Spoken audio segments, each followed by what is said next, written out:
We're not going to spend money on that circus."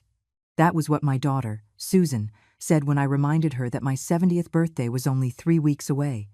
70 years! A whole life waiting to celebrate that date with the people I loved most. But there was her message, cold as ice, shining on the screen of my cell phone. I was in the kitchen, baking oatmeal cookies, when the phone vibrated on the table. I wiped my hands on my apron and picked up the device. It was a message from Susan. My heart leaped with hope for an instant, thinking that maybe she was writing to confirm the party details. How naive I was. "Mom, I spoke with Mark, and we decided we're not going to do your party. Honestly, we're not going to spend money on that circus. You know how things are." I read the message once, then twice, 3 times. The letters started to blur, not from my tears but from disbelief. That circus? Is that what my own daughter called my 70th birthday? Before I could reply, another message arrived, this time from Mark, my son-in-law. "Carol, with all due respect, you're not at an age for parties anymore. It's better to celebrate at home, without so much expense or drama." I just stood there, in the middle of my kitchen, holding that phone as if it were a foreign object. The aroma of the baking cookies filled the air, but I couldn't smell it anymore. I couldn't feel anything but a strange emptiness in my chest. 70 years. All my life I had waited for this moment. Not because I wanted a lavish party or expensive gifts. No, I just wanted to gather my family, to look at the faces of the people who had been my reason for living for decades, and to celebrate that I was still here, that I had made it this far, that all the effort had been worth it. But to my daughter, it was a circus. And for my son-in-law, I was too old to exist in that way. I left the phone on the table and sat down slowly in one of the wicker chairs I had bought 20 years ago at a downtown flea market. I looked out the window.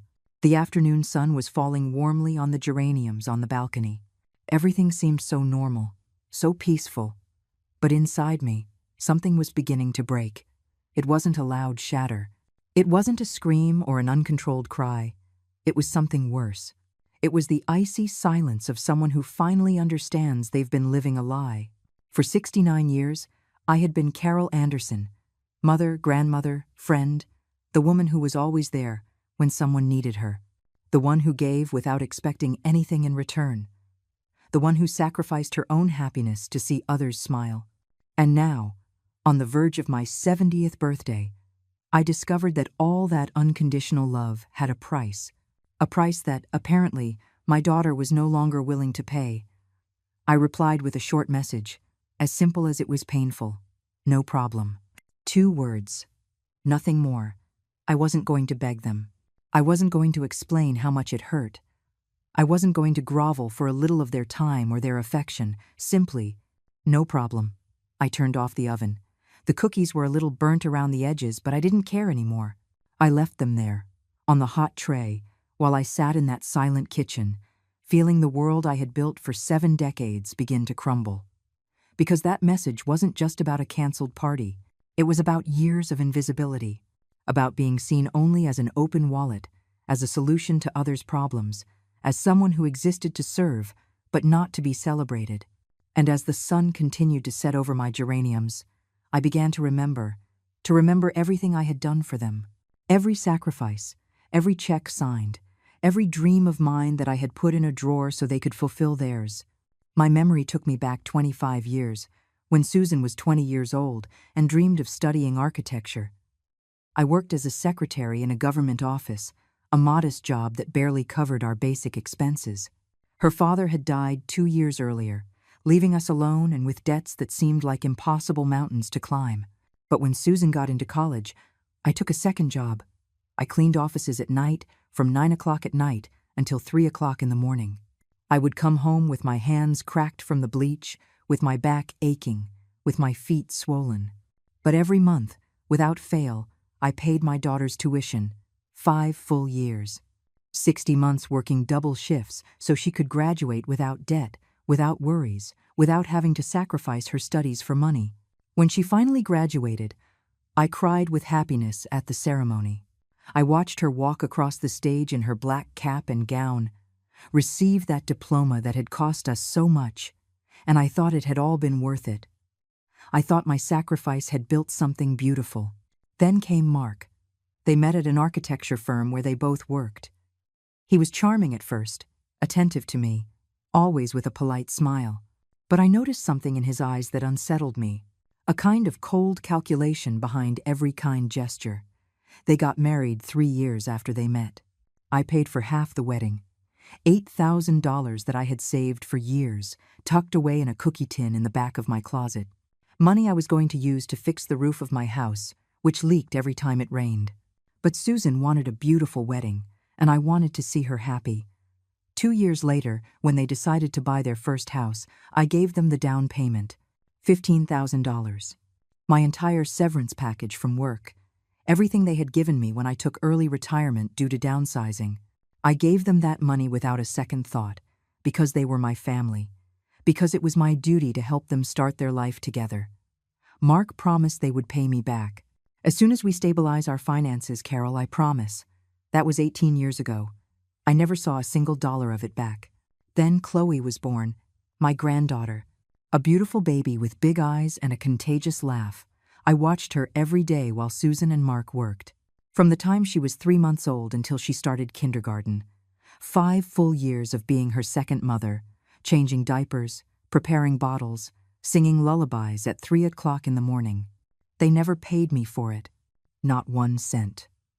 Because she was my granddaughter, because it was my obligation as a grandmother.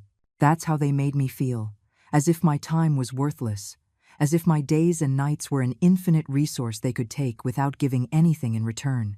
Now Chloe is 22 years old and studying medicine at a private university. Who pays the tuition? I do. $1,200 a month that comes straight from my pension. Susan convinced me 4 years ago. Mom, you know how important education is. We don't want Chloe to be in debt like other young people. You understand, right? And I understood, as I have always understood, as I have always said yes.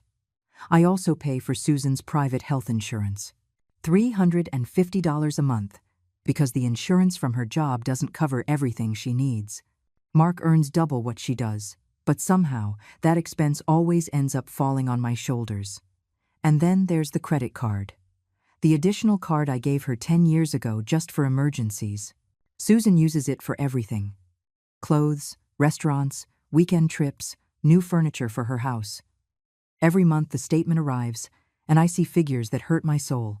$500, $800, sometimes $1,000 in purchases that are never emergencies. But I pay. I always pay. Because I'm afraid to say no. Afraid they'll push me away. Afraid of losing the only thing I have left in this world. My family. The phone vibrated again on the table. Another message from Susan. Mom, are you mad? Don't be dramatic, please. It's just a party. We can do something simple another day. Something simple another day. As if my life could be postponed. As if I were an errand that could be put off until later. I looked at that message and felt something new. Something I had never felt toward my own daughter. Resentment, pure and crystalline. And with that resentment came a terrible clarity. I had been a fool for too long. I couldn't sleep that night. I lay awake in bed, staring at the cracked ceiling of my bedroom, listening to the ticking of the wall clock that had belonged to my mother. Every second that passed was like a reminder of all the time I had wasted being convenient for others. I got up at 3 o'clock in the morning and walked barefoot to the living room. I turned on the small corner lamp, the one that casts a warm, yellowish light, and sat on the worn-out sofa where I had spent so many nights waiting for Susan to come home from her outings when she was a teenager. On the coffee table was an old shoebox. I opened it slowly, as if it held something sacred. And, in a way, it did. It was photographs. Hundreds of photographs documenting a lifetime of unconditional love and silent sacrifice. The first photo I picked up was of Susan at 6 years old. She was in the yard of our old house, the one I had to sell after my husband died. She was wearing a pink dress that I had sewn myself, with ruffles on the sleeves and a bow at the waist. She was smiling, showing the gap where her first tooth had fallen out. I remembered that day perfectly. It was her birthday. We didn't have money for a big party, but I had made her a homemade chocolate cake with strawberries on top. I invited her little friends from school and organized games in the yard. Susan was the happiest girl in the world that day. When did she stop caring about my happiness in the same way I cared about hers? I kept looking through the photographs. One from her high school graduation, where she was hugging me so tightly she almost knocked me over. Another from her wedding, where I was by her side helping her fix the veil that had gotten tangled in her hair. One more from when Chloe was born, where I was holding my newborn granddaughter with tears in my eyes. In all those photos I was there, always present, always smiling, always giving. But now, when I needed someone to be there for me, when I wanted to celebrate surviving 70 years in this difficult world, it turned out it was too much to ask. I left the photos and walked to the small desk I have by the window. I opened the bottom drawer, the one I almost never open because it hurts to see what's inside. I pulled out a worn folder with the title Family Expenses written in my handwriting on the cover. Inside was everything. Every receipt, every transfer confirmation, every bank statement documenting decades of financial help. I had always been organized with money, even when I didn't have much. I kept everything, not to hold it over them, but because it was my way of maintaining control over something in my life. I started going through the papers with a mix of sadness and astonishment. The numbers began to dance in front of my eyes, adding up in my head like a relentless calculator. Susan's college. $45,000 in total, between tuition, books, materials, and living expenses. Her wedding, $8,000. The down payment on their house, $15,000. 5 years of watching Chloe without pay. If I had charged what any babysitter charged back then, it would be approximately $52,000. Chloe's college tuition, which I've been paying for 4 years, $57,600. Susan's health insurance for the last 10 years, $42,000. The credit card she uses for emergencies. I had run the numbers 6 months ago in a moment of distress, and it already totaled over $38,000 accumulated over all these years, not counting the small loans that were never repaid, the $500 to fix their car, the $1,200 to replace the refrigerator, the $800 to pay one of Mark's traffic tickets, the $300 for expensive school supplies for Chloe. I added it up mentally, even though it pained me. More than $250,000 over 25 years. $250,000. I, who had worked my whole life earning a modest salary. I, who had given up traveling, replacing my old car, fixing the leaks in my roof, buying new clothes, or treating myself to even a small luxury. $250,000 that I had given with love, thinking I was building bridges. Without knowing that, I was only digging my own grave of invisibility. And now they couldn't even spend money on that circus that was my birthday. I closed the folder and put it back in the drawer. But something had changed in me during that sleepless night. It wasn't just pain I felt. It was something more powerful, something more dangerous. It was clarity. The brutal clarity of someone who finally sees the truth without the filters of blind love and maternal guilt. They didn't see me as a mother. They saw me as a resource, an inexhaustible source of money and free services, an ATM with feelings they could ignore whenever they wanted. I went back to bed as the sky was beginning to lighten, but I didn't try to sleep anymore. I lay there, watching the dawn light filter through the cheap curtains I had bought on sale 5 years ago because I couldn't afford better ones. And then I made a decision. If to them I was just a means to get what they needed, then that means was about to run dry. I wasn't going to make a scene. I wasn't going to scream or demand. I wasn't going to beg for their attention or affection. I was simply going to turn off the faucet that had been flowing in only one direction for far too long. I got out of bed with a determination I hadn't felt in years. I showered, got dressed in slacks and a simple blouse, and tied my hair back in a low bun. I looked at myself in the bathroom mirror and saw a 69-year-old woman who had grown old giving everything to others. But I also saw something else. I saw a woman who still had time to live for herself.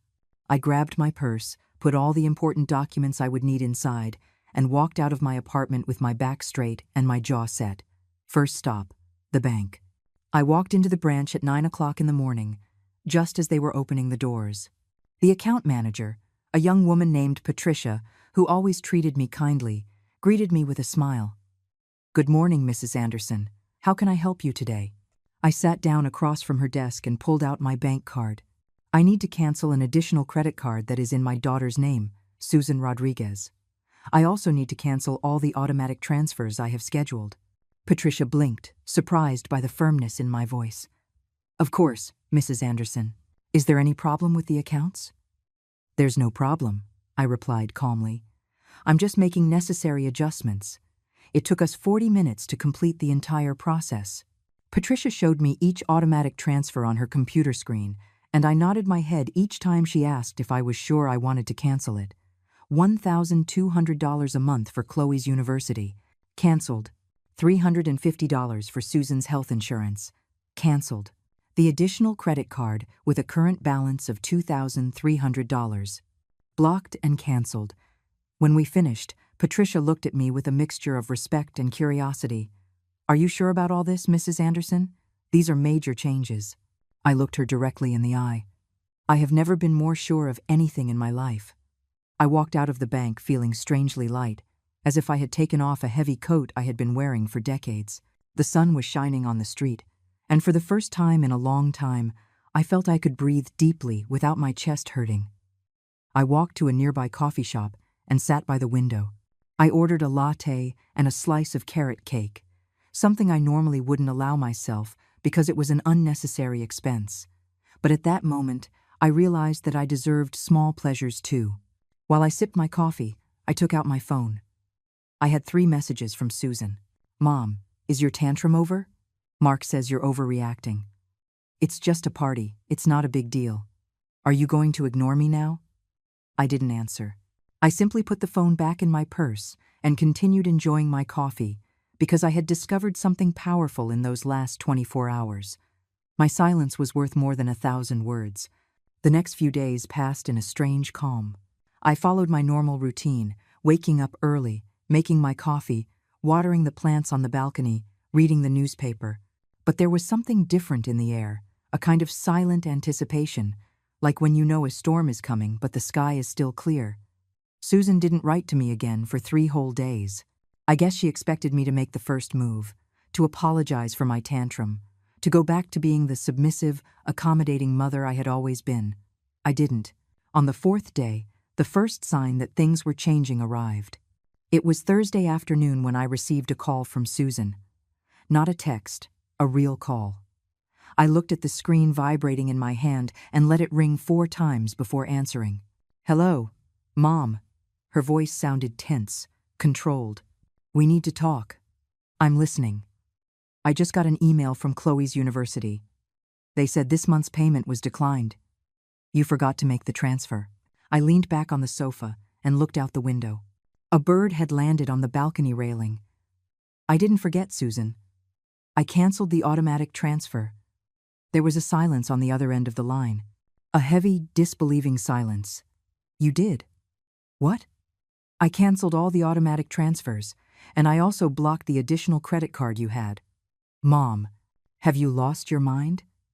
How could you do something like that without consulting us?" The word consulting made me laugh, a bitter laugh that didn't leave my throat. "Susan, did you consult me before you canceled my birthday party? Did you consult me before you called it that circus? For God's sake, Mom, one thing has nothing to do with the other. We're talking about your granddaughter's education. You're going to punish Chloe for something I said? I'm not punishing anyone. I am simply reorganizing my finances. At 69 years old, I think I have the right to decide what I do with my own money. But you've always paid for Chloe's college. You can't just leave us hanging like this." "Of course I can. It's my money, Susan. My pension. Just because I decided to help you for years doesn't mean I'm obligated to do it for the rest of my life." I heard her breathing heavily on the other end of the line. I could picture her in her modern kitchen, with her stainless steel appliances that I had helped pay for, gripping the phone tightly. "Mark was right," she said finally, her tone icy. "He said you were going to be dramatic and vengeful. This is because we canceled your party, isn't it? You're throwing a childish tantrum." Something broke inside me with those words. It wasn't pain. It was liberation. Think whatever you want, Susan, but things are going to change from now on. Mom, listen to me. If you don't pay for Chloe's university this month, she's going to lose the semester. Is that what you want? To ruin your granddaughter's future over a whim? Chloe's future is her parents' responsibility. You both work. You have good salaries. You can pay for her education yourselves. We can't. We have the mortgage, the house expenses, Mark's new car. We can't afford an extra $1,200 a month. Then you'll have to make adjustments, like I've done my entire life to help you. Mom, please. Don't be like this. You know we need you. There it was. The naked, raw truth. They needed me. Not loved me, not valued me, not respected me. They needed me. Like one needs an ATM or a credit card. Goodbye, Susan. I hung up before she could respond. The phone immediately started ringing again, but I put it on silent and left it on the table. I sat there, feeling my heart pound in my chest. I had been tough. I had been firm. And for the first time in my life, I didn't feel guilty for setting boundaries. I couldn't eat dinner that night. I made myself a chamomile tea and sat on the balcony, wrapped in an old blanket, watching the city lights turn on one by one. The cool night air brushed against my face, and I closed my eyes, trying to find peace in the middle of the chaos I had just unleashed. I knew what would come next. I knew this was just the beginning. And I was right. The next day, Friday morning, my doorbell rang at 8 o'clock sharp. I was making a simple breakfast, scrambled eggs and toast. I left the pan on the stove and walked to the door. When I opened it, Mark was standing there. Tall, in his gray work suit, his hair slicked back with gel, and that expression he always used when he wanted to intimidate someone, a mix of superiority and condescension. "Good morning, Carol. Mark." I didn't invite him in. I stood in the doorway, blocking his entry with my body. "I need to talk to you. It'll only take 5 minutes." "Say what you have to say from there," he sighed, as if he were dealing with a stubborn child. "Carol, I know you're upset about the party," Susan told me. "And look, maybe I was a little harsh with my words. But you have to understand that we're going through a tough financial time." "Oh, really? I didn't know. I thought you were doing very well with your architecture jobs." "We do well, but we have a lot of expenses. The house is big. It needs maintenance. Susan's car is old. We need to replace it soon. And Chloe is in an expensive university because you insisted she go to the best. I didn't insist on anything. You chose that university. And I agreed to help, not to pay for everything for the rest of my life." Mark took a step forward, closing the distance between us. His voice became deeper, more threatening. "Listen to me, Carol. You can't just leave us hanging like this. We've built our life counting on your support. You can't just take it away overnight because your feelings got hurt." "Of course I can. It's my money. That money is for the family, for your granddaughter. What kind of grandmother denies her own granddaughter an education?" I felt the anger start to boil in my stomach. Anger for years of manipulation, of being seen as an obligation and not as a person. The kind of grandmother who is tired of being used. The kind of grandmother who finally realized that to you, she's only valuable when she's handing out money. You're being ridiculous and selfish. Susan is a wreck. She's been crying for 2 days because of you. How interesting. She cries because I canceled the payments, but she didn't cry when she canceled my birthday. She didn't cry when she called it a circus. Mark clenched his jaw. I could see him trying to control his temper. "You know what, Carol? Do whatever you want. But don't come crying to us later when you're all alone in this miserable apartment, with no one to visit you, no one who remembers you. Because that's how you'll end up if you keep this up. Alone and abandoned." His words tried to pierce my armor, to find that vulnerable part of me that had always been afraid of loneliness, of abandonment, of not being loved. But something had changed. I had changed. I'd rather be alone than be with people who only want me when they need something. Now get away from my door, Mark. And don't come back without being invited. I closed the door in his face before he could answer. My hands were shaking as I slid the deadbolt.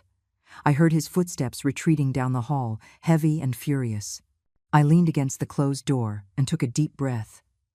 My heart was beating like a runaway drum, but I didn't feel weak. I didn't feel scared. I felt powerful, because I had just discovered something fundamental. The respect they had never given me, I could give to myself. I went back to the kitchen. My scrambled eggs had gotten cold, but I didn't care. I ate them anyway, sitting by the window, watching life go on as normal on the street below. And as I ate, I thought about all the times I had given in, all the times I had said yes when I wanted to say no, all the times I had put others' needs before my own.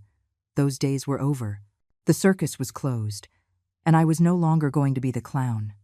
The following days were a strange mix of peace and tension. On one hand, I felt a freedom I hadn't experienced in decades. On the other, I knew the storm was just beginning to form on the horizon. For a full week, I heard nothing from Susan or Mark. The silence was deafening, but also revealing. It confirmed what I already suspected. When there was no money involved, I simply didn't exist to them. I used that silence to do something I had put off for years: live for myself. On Monday, I went to the hair salon and got a new haircut. Nothing dramatic, just a subtle change that made me feel refreshed. The stylist, a cheerful woman named Rosa, told me I looked 10 years younger. I looked in the mirror and saw a woman who was beginning to recognize herself. On Tuesday, I went to the antique market I had always wanted to visit but never had time for.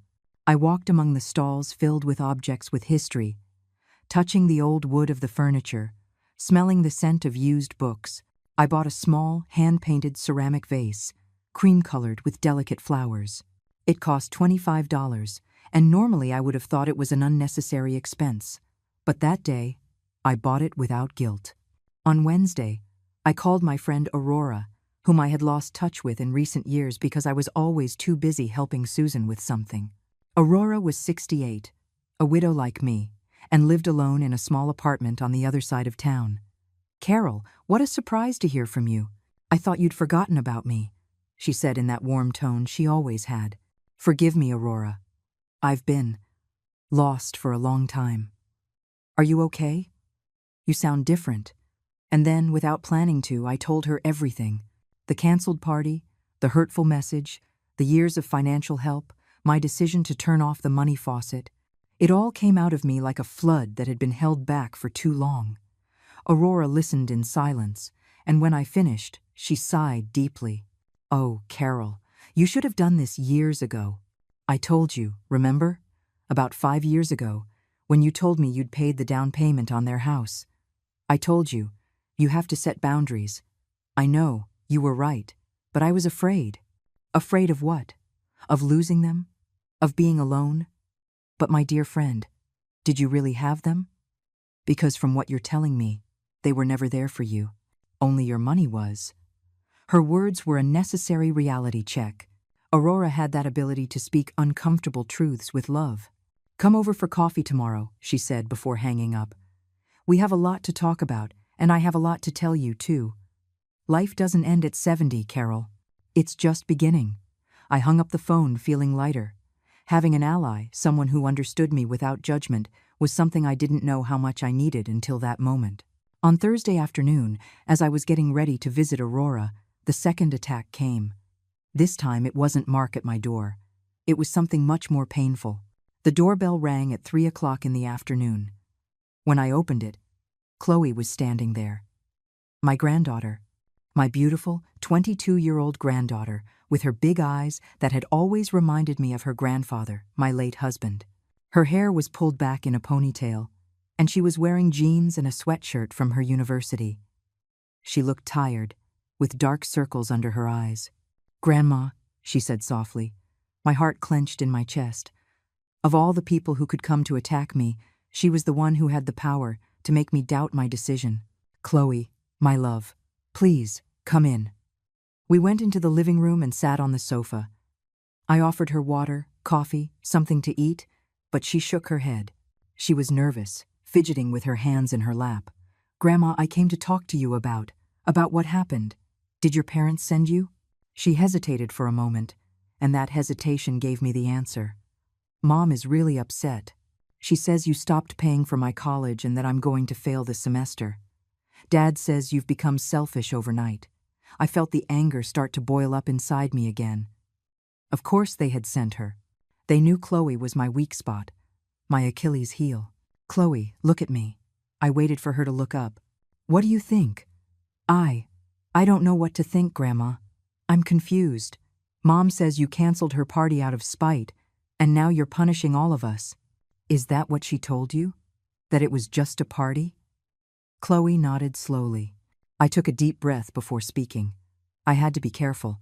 I didn't want to use my granddaughter as a weapon against her parents, but I also wasn't going to let them paint me as the villain.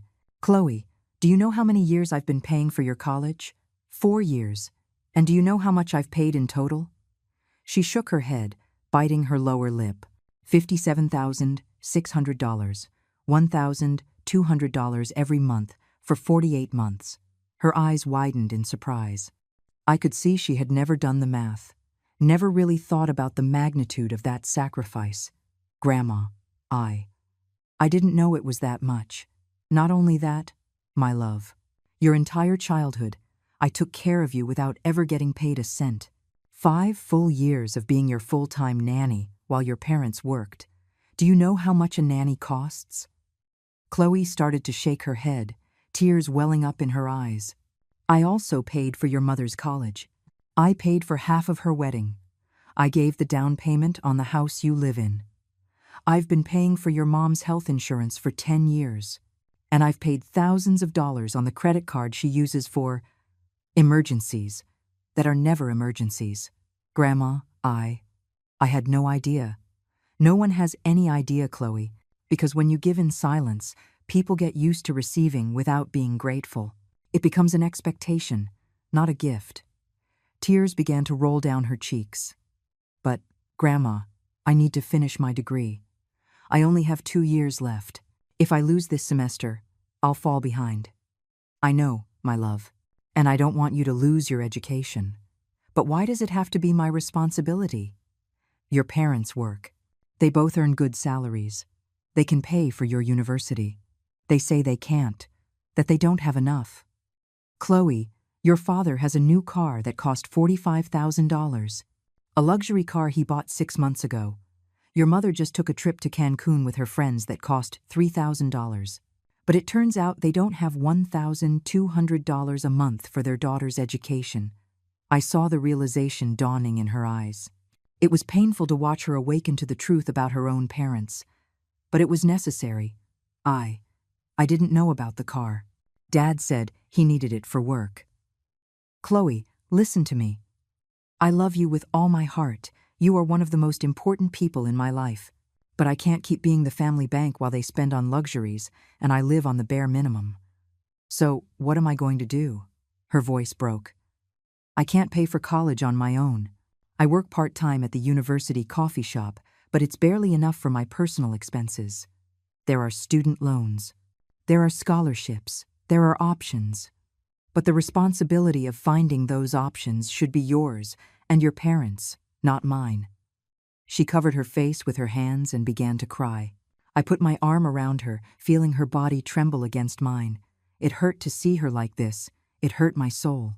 But I knew that if I gave in now, if I opened my wallet again out of guilt, everything would go back to the way it was. I'm so sorry, Grandma, she sobbed against my shoulder. I'm sorry Mom and Dad treated you like this. I'm sorry I didn't realize it sooner. It's not your fault, my love. You are not responsible for your parents' decisions. We stayed like that for a long time, holding each other on the sofa in my small living room, as the afternoon sun filtered through the curtains.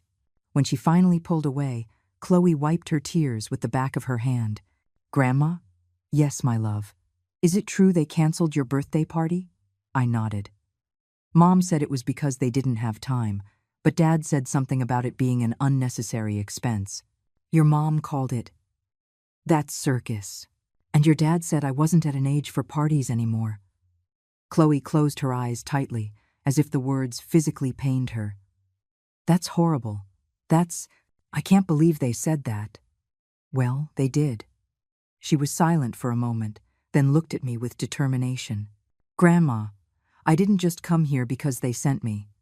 I also came because I wanted to apologize. I knew about your party. Mom told me they were going to cancel it, and I didn't say anything. I didn't defend you, and that makes me just as guilty as they are." Her words moved me deeply. To see that level of maturity and honesty in someone so young gave me hope. "Chloe, the fact that you are here, saying this, already means so much to me." "No, Grandma, it's not enough. I've been part of the problem. I've accepted your money without questioning it, without truly thanking you, without thinking about what it means to you. You're my granddaughter. It's natural for me to want to help you, but there's a difference between helping and being used. And I think my parents crossed that line a long time ago." I looked at her with pride. In the midst of all this chaos, she was showing an integrity that her parents seemed to have lost somewhere along the way. "You know what I'm going to do, Grandma," she said, straightening her back. "I'm going to look for student loans. I'm going to apply for more scholarships. And I'm going to get a second job if I have to. I'm not going to let you use your pension to support me." Chloe's words filled me with such a deep emotion that I had to hold back my own tears. My granddaughter, at 22, was showing more maturity and dignity than her own parents. "Chloe, you don't have to do this alone. We can look for options together. I can help you research scholarships, fill out forms, but you're right, I can't keep carrying all the financial responsibility." She nodded, wiping the last of her tears from her cheeks. "Grandma, can I ask you something? Anything, my love? Were you really going to have a party? Or did you just want to get everyone together?" The question took me by surprise. I leaned back on the sofa and looked at the ceiling, searching for the right words. I didn't want a big party. I just wanted a dinner, something simple. I wanted everyone to be there, at the same table, sharing food and laughter. I wanted to feel that after 70 years in this world, I had built something worthwhile, a united family that truly loved each other. "I'm so sorry, Grandma. They had no right to cancel that. And they certainly had no right to call it that. It's in the past now, Chloe. The important thing now is to look forward." She stayed a little longer, and before she left, she hugged me tightly. "I love you, Grandma, and I'm going to come visit you more often, not just when I need something. I promise." "I love you too, my girl." When I closed the door behind her, I leaned against the wood and finally let out the tears I had been holding in. But they weren't tears of sadness. They were tears of relief, of hope, because at least one person in my family saw me as more than just a source of money. That night, I received 5 calls from Susan. I didn't answer any of them. Then the messages started, one after another, an avalanche of desperate words. "Mom, Chloe came to talk to me. I can't believe you told her all those things. You're poisoning my daughter against me. Now I'm the bad guy, after everything I've done for you. Mark says you're senile. That maybe we should take you to a doctor. You know what? Do whatever you want. If you want to be alone, fine. But don't come crying to us later. Mom, please. We need to talk. This is getting out of control." I read each message with a calmness that surprised me. The words that once would have shattered me now only confirmed what I already knew. To Susan, I was the problem. Not her ingratitude, not her selfishness. I temporarily blocked her number. I needed peace. I needed silence to think, to process everything that was happening. The next day, I kept my appointment with Aurora. I took the bus to her apartment, something I hadn't done in years. During the ride, I looked at the city with new eyes. The people walking on the streets, each with their own stories, their own battles. I realized I had spent so much time locked in my little world of family obligations that I had forgotten a whole universe existed out there. Aurora lived in an older building than mine, with wooden stairs that creaked underfoot. When she opened the door, she greeted me with a huge smile and a tight hug. "Carol, come in, come in. I just made fresh brewed coffee, the kind you like." Her apartment was small but cozy, filled with plants in every corner and photographs on the walls. It smelled of cinnamon and old books. I sat on her floral sofa while she poured coffee into fine china cups. "Tell me everything," she said, sitting across from me with her own cup. "How have you been feeling these past few days?" And so I talked. I told her about Mark's visit, his attempt to intimidate me, about Chloe and her promise to find other options, about Susan's messages accusing me of being senile. Aurora listened to it all without interrupting, nodding occasionally, sipping her coffee. When I finished, she set her cup down on the table and looked me straight in the eye. Carol, I'm going to tell you something you might not want to hear, but you need to. You are not responsible for saving anyone. You are not responsible for Susan's happiness. You are not responsible for Chloe's future. And you are definitely not responsible for maintaining the lifestyle that Mark and your daughter have built. I know. In my head I know, but my heart. Your heart has been trained for decades to feel guilt. To believe that your value as a mother, as a grandmother, as a person, is directly related to how much you give. But that's a lie, Carol. Your value does not depend on your usefulness. Her words fell on me like cool water on a hot day. I felt something inside me begin to heal. Do you know what I did when my son asked me to sell my house to give him the money? Aurora continued. I told him no. Simple and direct. He got angry, stopped speaking to me for 6 months. But you know what? He came back. And when he came back, he had learned to value me, not just my money. What if Susan never comes back? Then you will have learned something very important, that true love can't be bought. And if she was only with you for what you could give her, then she was never really with you at all. We sat in silence for a moment, letting those truths settle between us. Carol, you are 69 years old. God willing, you have many more years to live. Are you going to spend them being the financial slave of your family, or are you going to live for yourself for the first time in your life? I want to live for myself, I replied, and saying it out loud, I felt a certainty that strengthened me. I want to travel. I want to read those books I've left on the shelf for years. I want to eat in restaurants without feeling guilty about the cost. I want to exist without having to justify my existence. Aurora smiled broadly. Then do it. Life is too short to live it for people who don't value you. We spent the rest of the afternoon talking about things that had nothing to do with family problems. She told me about the painting class she had started attending on Tuesdays, about the book club that met at the neighborhood library, about a trip she was planning to take to Oaxaca with a group of friends. You should come with us, she said enthusiastically. We're going in 2 months. It's 10 days, all inclusive. It costs $800. Before, I would have said no immediately. $800 was 2/3 of my monthly pension. It was an unnecessary expense. But now, with my new perspective, I saw that trip for what it really was, an investment in my own happiness. Let me think about it, I said. But in my heart, I already knew the answer would be yes. When I returned to my apartment that afternoon, I felt renewed. It had been a simple day, without drama, without conflict. Just 2 friends having coffee and remembering that life could be light when you weren't carrying the weight of others' expectations. But the peace wouldn't last long.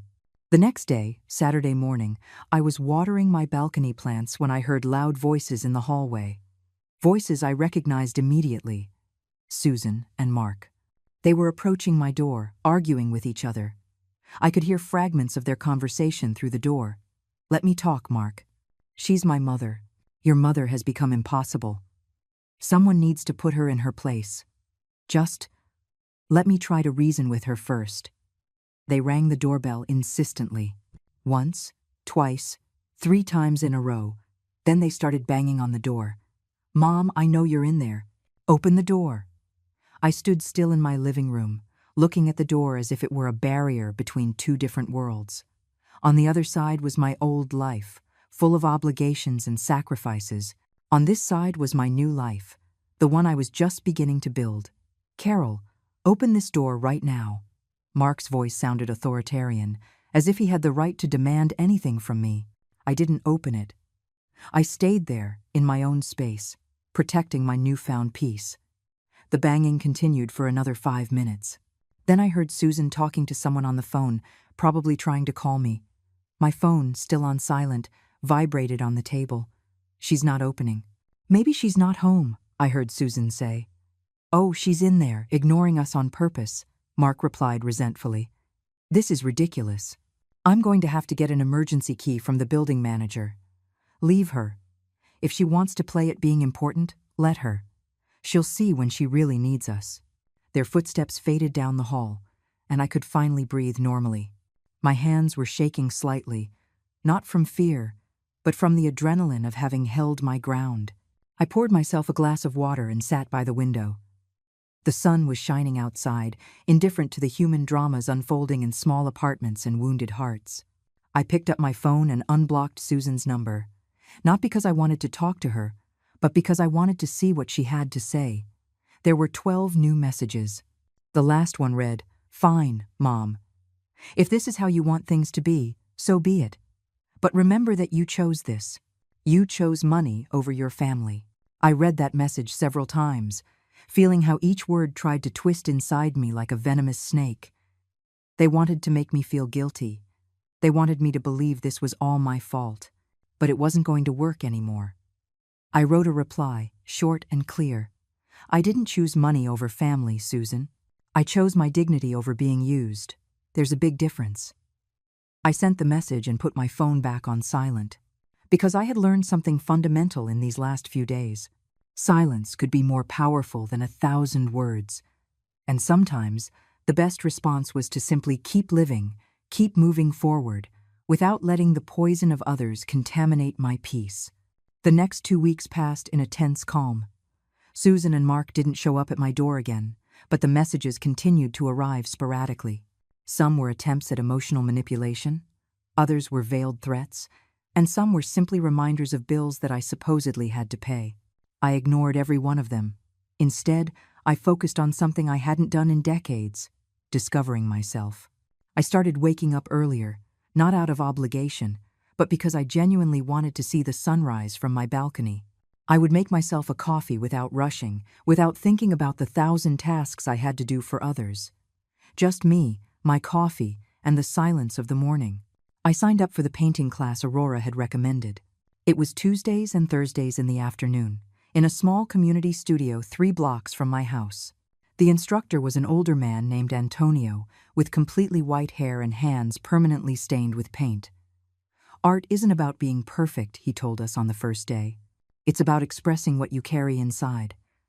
I hadn't picked up a paintbrush since elementary school, more than 60 years ago, but when I started mixing the colors on the palette, when I felt the texture of the paint gliding over the canvas, something woke up inside me, something that had been dormant for a long time.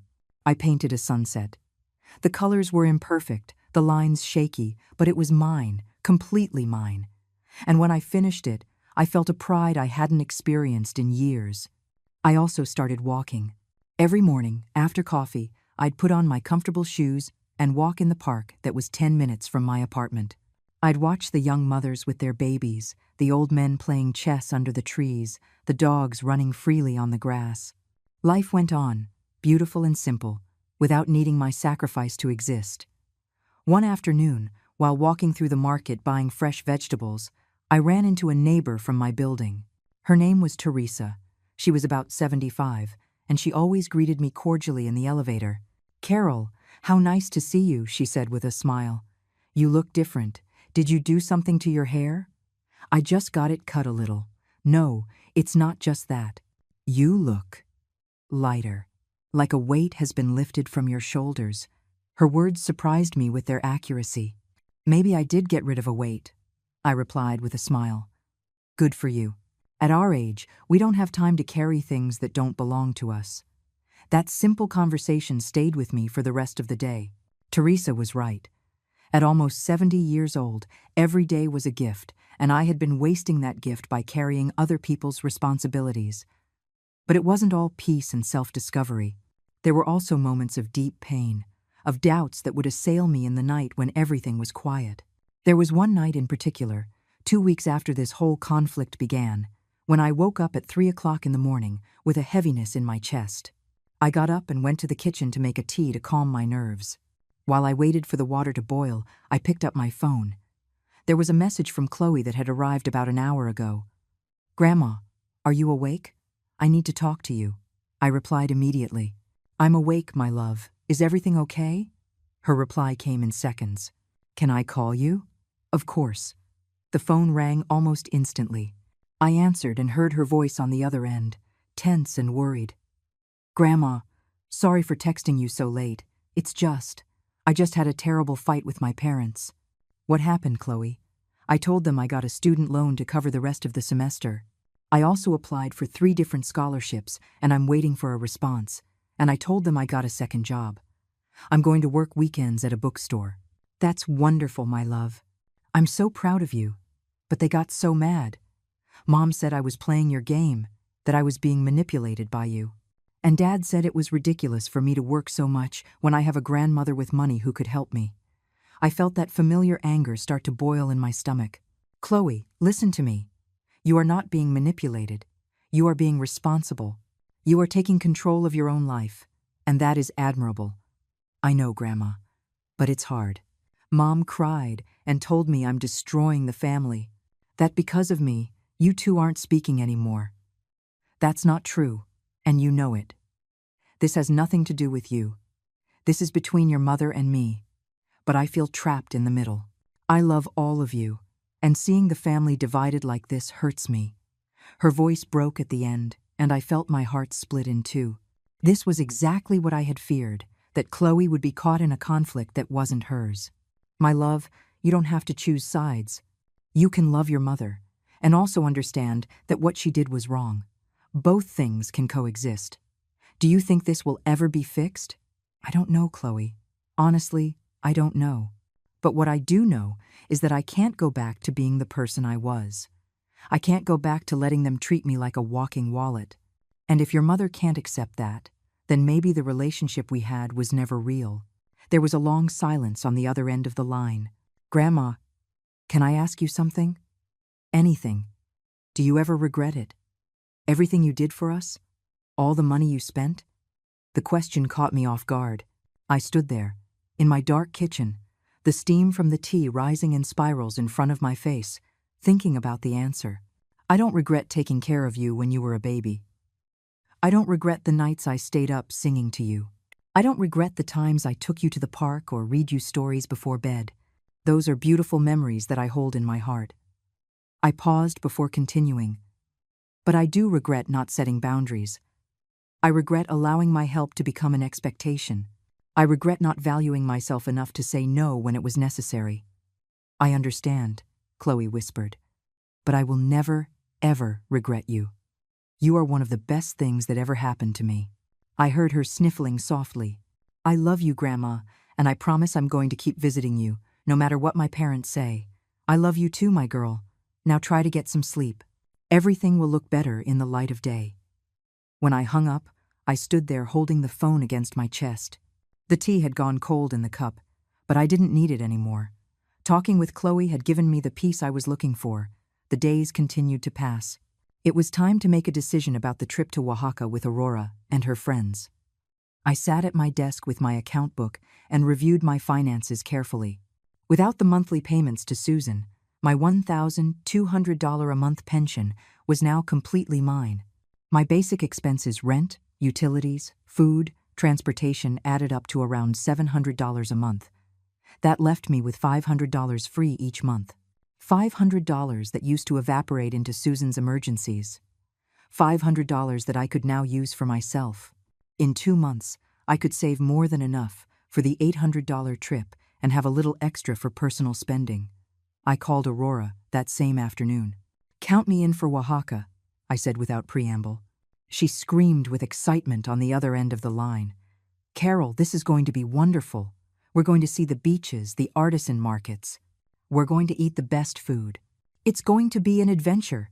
An adventure. 70 years old, and I was finally going to have an adventure that was all mine. But before I could fully enjoy that decision, another blow came. It was a Friday afternoon when my intercom buzzed.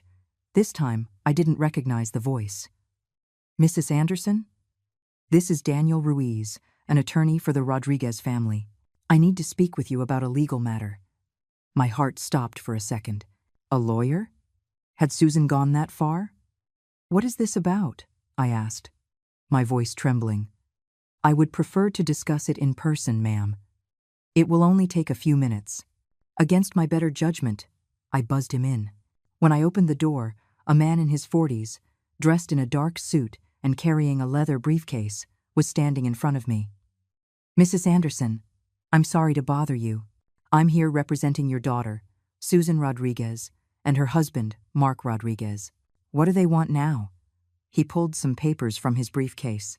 My clients have informed me that you unilaterally canceled several financial arrangements you had established with them, specifically the payment for your granddaughter's university education and the use of an additional credit card. Those weren't legal arrangements. That was me helping my family out of my own free will. I understand, ma'am. However, my clients argue that these payments were made consistently for years, creating a reasonable expectation of continuation. They have structured their personal finances based on this aid. I couldn't believe what I was hearing. They were threatening me with legal action for stopping giving them money? Tell your clients that there is no legal obligation on my part. I signed no contract. I have no debt to them. And if they want to take this to court, go ahead. But I assure you, a judge will see this for exactly what it is. A greedy family trying to extort an elderly woman. The lawyer's expression changed. I could see he hadn't expected me to respond with such firmness. Mrs. Anderson, no one is talking about extortion. My clients simply want to reach an agreement. What kind of agreement? They propose that you continue with at least the payment of your granddaughter's university tuition until she graduates. It's only 2 more years. In exchange, they will not seek any type of legal compensation for the money they've already invested in expectation of your continued support. I stared at him, feeling my disbelief turn into a cold, controlled anger. Get out of my house, I said in a low but firm voice. Ma'am, please, be reasonable. I said, get out of my house, now. He quickly gathered his papers and headed for the door. My clients expect a response within 48 hours, he said before leaving. I closed the door and leaned against it, feeling my entire body tremble.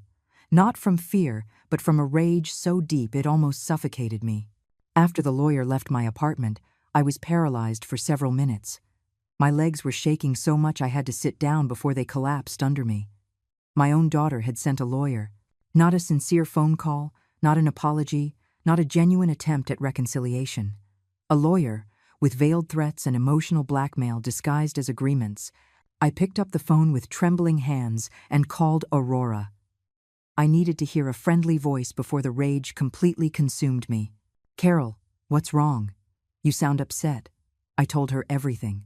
Every word the lawyer said, every implicit threat, every attempt at legal manipulation. When I finished, there was a long silence on the other end of the line.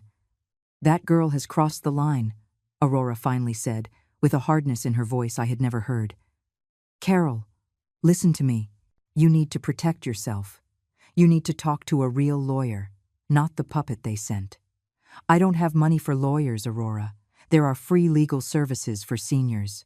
Tomorrow, we'll find one. You are not going to face this alone. Her firmness gave me strength. I took a deep breath and felt determination replace the fear. You're right. I'm not going to be intimidated. I couldn't sleep that night. I tossed and turned for hours, thinking about how I had gotten to this point. At what moment had my daughter turned into this person, capable of legally threatening me for money? I remembered the little girl who used to climb onto my lap to have me read her stories. The teenager who cried in my arms when her heart was broken for the first time. The young mother who would call me at midnight, desperate, not knowing how to quiet her crying baby. Where did that girl go? Or had she always been like this, and I just hadn't wanted to see it? The next morning, Aurora arrived at my apartment early. She had done her research and found a legal clinic that offered free counseling for senior citizens. We took the bus downtown together. The lawyer who saw us was named Frances. She was a woman in her 50s, with thick glasses and a kind smile. She listened to my entire story without interrupting, taking notes occasionally. Mrs. Anderson, she said when I finished, let me be very clear with you. There is absolutely no legal basis for what your daughter is threatening. You have no legal obligation to financially support your adult daughter or your adult granddaughter. Gifts and voluntary help do not create implied contracts. So they can't sue me? They can try, but any judge will dismiss the case immediately. What they are doing is intimidation and harassment. In fact, you could consider getting a restraining order if the harassment continues. Her words were like a balm on an open wound. I wasn't crazy. I wasn't being selfish. I had every right in the world to do as I pleased with my own money. What should I do if they contact me again? Do not respond to any communication from their lawyer. If they persist, I can send them a letter myself, making your legal position clear, and document everything. Messages, calls, visits. If this escalates, that documentation will be important. I left that office feeling stronger than I had in weeks. Aurora hugged me on the street. See? You're not alone in this. And you have the law on your side. We decided to celebrate with lunch at a small Mexican restaurant Aurora knew. We ordered enchiladas verdes and hibiscus iced tea. As we ate, we talked about trivial things, about life, about our plans for the Oaxaca trip. For a moment, I was able to forget all the drama and simply enjoy the company of a true friend. When I returned to my apartment that afternoon, there was an envelope under my door. I picked it up with shaky hands. It was a handwritten letter. I recognized the handwriting immediately. It was from Chloe. "Dear Grandma," it began. "I don't know how to start this letter except by saying, I'm sorry. I'm sorry for everything that's happening. I'm sorry my parents have gone this far. When I found out they sent a lawyer to your house, I was so ashamed and furious. I kept reading, tears beginning to blur my vision. I want you to know that I don't agree with any of this. I told them they are being cruel and unfair. I had a terrible fight with them. Dad told me that if I kept taking your side, I would have to find somewhere else to live. So that's exactly what I'm going to do." My heart stopped. I found a room in a shared house with other students. It's small, but it's mine. I'm moving out next weekend. I don't want to keep living in a house where people I love are treated like this. I know this will be hard financially, but I'd rather struggle on my own than be a part of this. I had to sit down to keep reading. "Grandma, you taught me by your example what it means to have dignity. You taught me that true love isn't measured in dollars, and now I see that my parents forgot that lesson, or maybe they never learned it, but I did. I love you not for what you can give me, but for who you are. And I will always be on your side. Your adoring granddaughter, Chloe." The tears were rolling freely down my cheeks now. My granddaughter, my beautiful granddaughter, was leaving the comfort of her home on principle, for me, for what was right. I picked up the phone and called her immediately. "Grandma?" She answered softly. "Chloe, I just read your letter. Are you upset?" "Upset? My love, I am proud. Prouder than words can express. But I don't want you to sacrifice your comfort for this. It's not a sacrifice, Grandma. It's a choice. And it's the right one. Do you need help with the move? With the initial expenses?" "Grandma, no. This is something I need to do on my own. But I would love for you to come see my new room once I'm settled. Nothing would make me happier." We talked for almost an hour. She told me about her roommates, about how she was organizing her work and study schedules, about the scholarships she was waiting to hear about. Every word confirmed what I already knew. She was going to be fine. She was strong, she had integrity, she was everything a grandmother could hope for in her granddaughter. When we hung up, I sat on my sofa, looking out the window as the sun began to set. The golden afternoon light filled my small living room, making everything glow with a soft warmth. I thought about everything that had happened in the last few weeks. The betrayal, the pain, the anger, but also the awakening. The rediscovery of myself, the new and strengthened friendships, the freedom of living without carrying the weight of others' expectations. And now this, my granddaughter, showing me that my example had not been in vain, that at least one person in my family had understood the message, that dignity and self-love were not empty concepts, but pillars upon which to build a life. Another 3 weeks passed without any attempt from Susan to contact me. The silence was absolute, as if I had ceased to exist for her. Oddly enough, that silence didn't hurt as much as I thought it would. It was liberating, like taking off a shoe that had been pinching you for years. Aurora and I became inseparable. We saw each other at least 3 times a week, sharing coffees, walks in the park, visits to the market. She introduced me to her other friends from the travel group. Frances, a retired elementary school teacher with a contagious laugh, and Teresa, the widow who had traveled halfway around the world after her husband passed. Life after 60 is like a second birth. Teresa told me one afternoon as we drank tea on her balcony. You don't have to prove anything to anyone anymore. You can finally be who you always wanted to be. Her words resonated deeply with me. The painting class became my favorite refuge. Antonio, the instructor, noticed that I always painted landscapes with open horizons, beaches, mountains, roads that disappeared into the distance. You're looking for freedom in your art, he told me one day, observing my latest work. I see it in every brushstroke. He was right. I was looking for freedom, and slowly, I was finding it. I helped Chloe move on a sunny Saturday. Her new room was small, with barely enough space for a twin bed, a desk, and a closet. But when I saw her eyes light up as she organized her books on the shelf, I knew she had made the right decision. It's perfect, Grandma. It's all mine. I gave her a new set of sheets and some small plants for decoration. Not much, just enough to let her know I was there for her, while still respecting her independence. Grandma, can I tell you something? She said as we took a break, sitting on her new bed. Of course, my love. Mom came to see me 2 days ago. She begged me to come home. She said this was all a misunderstanding, that they missed me, that the house felt empty without me. And what did you say? I asked her if she had talked to you, if she had apologized to you, if she had tried to fix things. Chloe paused, looking at her hands. She got quiet. And that's when I knew she didn't really miss me. She just wanted to control me. I'm so sorry, Chloe. I know this must be hard for you. It is hard, but it's also necessary. For the first time in my life, I'm seeing my parents clearly. And I don't like what I see. I hugged her, feeling her pain, but also admiring her strength. The days continued their quiet course. I established a routine that filled me with satisfaction. Waking up early, walking in the park, eating breakfast without rushing, painting or reading in the afternoons, cooking simple meals that I enjoyed just for myself. I discovered small pleasures I had forgotten. The taste of freshly brewed coffee without thinking about the day's chores. The sound of rain against the window without worrying about anyone else. The silence of the night without waiting for urgent calls. One afternoon, while browsing a cookbook in the bookstore where Chloe worked, I received a call from an unknown number. I hesitated to answer, but something told me to. Mrs. Anderson? It was a woman's voice I didn't recognize. Yes, who is this? My name is Clara. I'm the mother of one of your granddaughter Chloe's roommates. My heart sped up. Is everything all right?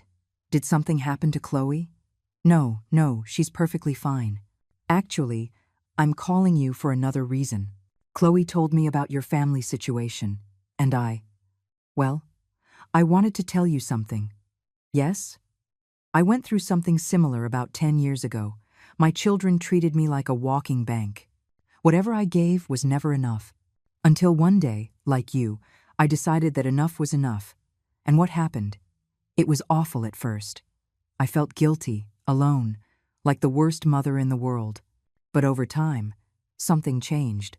My children had to learn to be responsible, and when they finally came back to me, they did it with genuine respect, not with their hands held out. Her words gave me hope. How long did it take? 2 years. They were 2 hard years, I'm not going to lie. But in the end, I got back both my dignity and my children. Only this time, the relationship was real. Thank you for calling me. You don't know how much I needed to hear this. Your granddaughter speaks about you with so much love and admiration. I just wanted you to know that you are doing the right thing, even though it hurts. When I hung up, tears were streaming down my cheeks, but they were tears of relief. I wasn't crazy. I wasn't being cruel.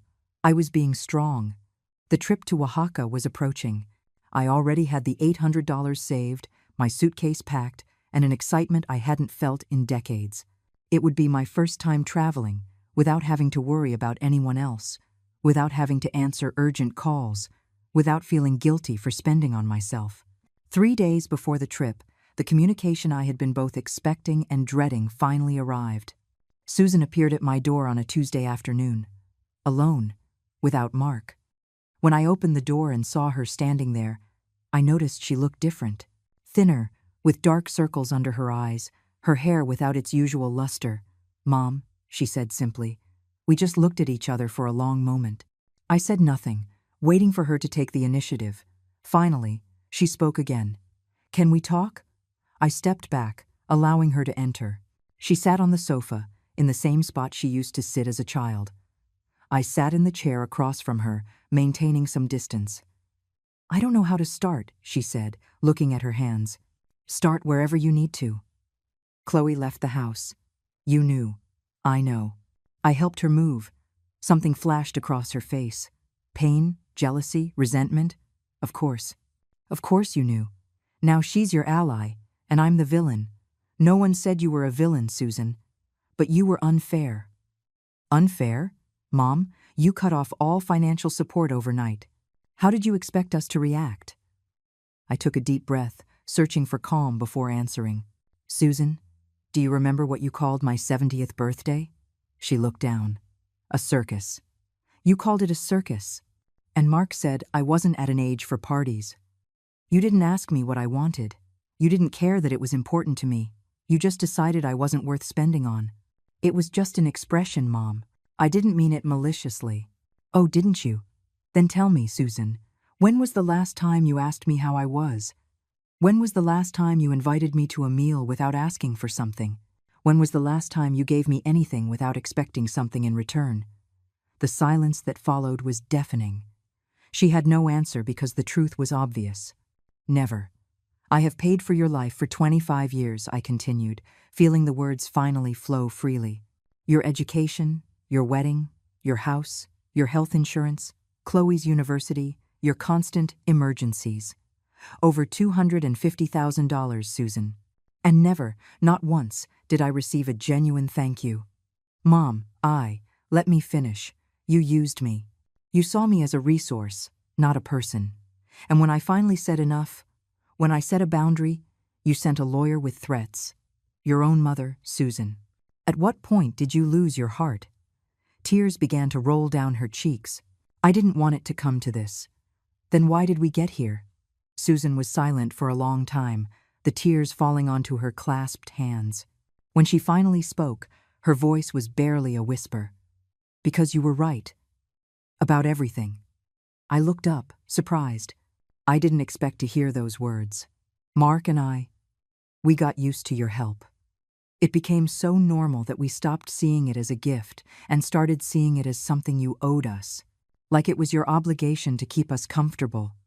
And now Chloe won't speak to me. She left home because of you. No, that's not fair. She left because of me, because she saw something in me that I didn't want to see in myself." She wiped her tears with the back of her hand.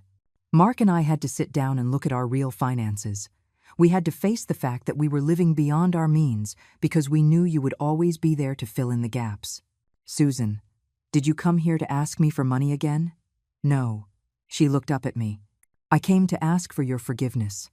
I came to tell you that you had every right to do what you did, and I came to tell you that I'm sorry. I'm sorry for treating you like a wallet. I'm sorry for canceling your birthday in that horrible way. I'm sorry for sending that lawyer. I'm sorry for all of it." Her words reached me, deep down. But I also knew that apologies were just the beginning, not the end. "Does Mark know you're here?" "Yes. He wants to apologize too. But I thought it was better if I came first." "I appreciate your apology, Susan. I really do.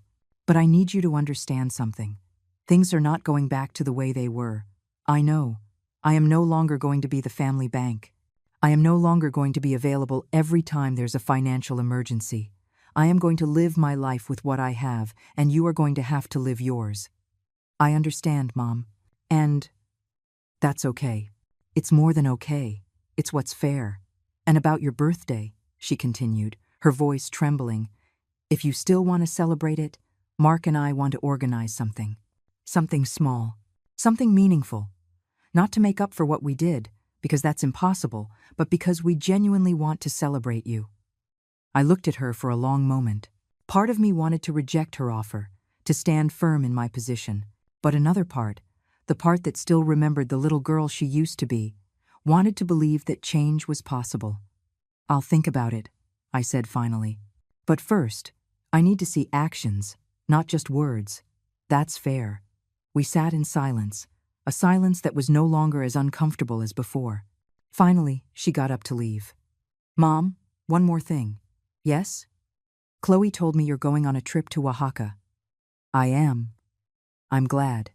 I'm glad you're doing things for yourself. You deserve it. I nodded, not knowing what else to say. After she left, I sat on my balcony with a hot cup of tea, watching the sun set over the city.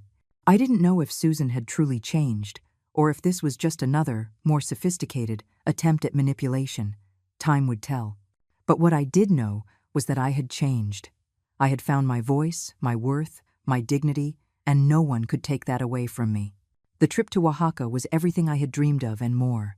10 days of crystal-clear beaches, colorful markets, delicious food, and constant laughter with my new friends. I felt young again, full of life and possibilities. One night, sitting on a terrace overlooking the sea, with a glass of wine in my hand and the sound of the waves in the background, Aurora looked at me with a smile. You look different, Carol. Radiant. I feel different. I feel free. Let's toast to that.